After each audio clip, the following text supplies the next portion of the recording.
Lonjakan pasien COVID-19 di Rumah Sakit Dr. Sobirin Kabupaten Musirawas terus terjadi dan berimbas terhadap ruang perawatan penuh, sehingga sejumlah pasien terpaksa menunggu terlebih dahulu di instalasi gawat darurat atau IGD demi mendapatkan ruang perawatan.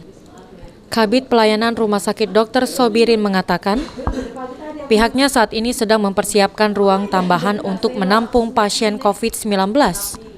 Di mana ruang perawatan kenanga akan diubah fungsi menjadi ruang isolasi pasien COVID-19. Sejumlah ruang isolasi hanya ada 34 tempat tidur dan akan ditambah 10 tempat tidur sehingga total menjadi 44 tempat tidur. Tambahan tempat tidur tersebut sudah maksimal jika nantinya terus terjadi lonjakan kasus. Pihak rumah sakit menyatakan tidak bisa lagi menambah ruang perawatan.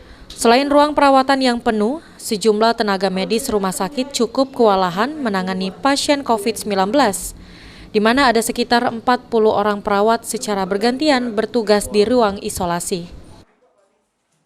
Kalau kendala udah pasti kasihan SDM kita, kasihan tenaga perawat, tenaga medis yang lain. Kalau pasiennya makin lama makin banyak, ya takutnya imun mereka walaupun tetap sip, cuman ya itu kendalanya yang kita takutkan SDM kita itu nanti tingkat imunnya menurun.